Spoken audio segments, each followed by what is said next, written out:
अस्सलाम वालेकुम दोस्तों, तव्हांखे धमाकेदार तकरार ड्रामे जी नेक्स्ट एपिसोड जी एक बेहतरीन नई अपडेट ॾींदा हलूं। छा वाकई नेक्स्ट एपिसोड में पुलिस असद जेको SHO आहे नवाब खान जे लाइ वॾा केस ठाहे ऐं फाइलूं ठाहे वेंदो ऐं नवाब खान खे मुसीबत में विझी वेंदो।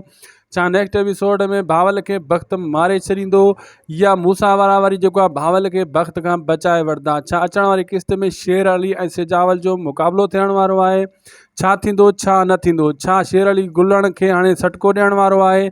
सॼी कहाणी ॿुधाईंदासीं इन वीडियो में दोस्तों। इन खे आख़िर ताईं ॾिसंदा ऐं थी सघे त उदासी TV यूट्यूब चैनल खे बि ज़रूरु सब्सक्राइब कंदा, असांजे पेज खे बि फॉलो लाइक शेयर ज़रूरु कंदा। दोस्तों मां तव्हांखे ॿुधाईंदो हलां त हाणे जेको आहे अचण वारी किस्तनि में तव्हां ॾिसंदो त मूसा ख़ासि करे दरिया खान सम्झी वेंदो त वक़्त भावल खे मारे असांजे घाटे में विझण वारो आहे ऐं हू कोशिशि कंदा त कंहिं न कंहिं तरीक़े इन मसइले खे सुलझायो वञे। ऐं तव्हांखे इहो ॿुधायां, असद SHO नाराज़ थी चुको आहे नवाब खान खां। वेंदे वेंदे नवाब खान जे लाइ कड़ोकी ठाहे वेंदो। मां तव्हांखे कल्ह ई ॿुधायो त नवाब खान इन जी बदिली कराईंदो।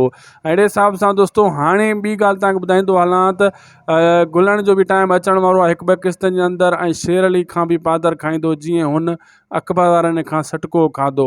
ऐं तव्हांखे इहो बि दोस्तों मां ॿुधाईंदो हलां सिजावल खान बि हिकु ॿ किस्तनि में मोटण वारो आहे। पहिरियों हलूं था वक़्त जी तरफ़। वक़्त को न को अहिड़ो क़दम खणंदो जीअं भावल भड़के मूसा ऐं मीर ते ऐं हू मीर ऐं मूसा खे जेको आहे दुफ़ करे या वरी भावल खे दुफ़ करे। अहिड़े हिसाब सां वक़्त का न का चाल खेॾण वारो आहे। लेकिन मीर ऐं मूसा, मीर त पर हिकु पासे कयूं था, मूसा कोशिशि कंदो त भावल खे बचायां, लेकिन राणी इहा कोशिशि कंदी रहंदी, जारी कंदी कोशिशि त कंहिं जहिड़े खे जेको आहे रोके वठां। लेकिन भावल इहो उठ सम्झण वारो आहे कान, ऐं जेको आहे मूसा थोरो सियाणो आहे, उहो इन कहाणी खे सम्झी रहियो आहे। ऐं ख़ासि करे दोस्तों नवाब खान जे लाइ बि हाणे मुसीबतूं वधियूं। वीडियो पुॼाणी ते दोस्तों, ख़ुदा हाफ़िज़।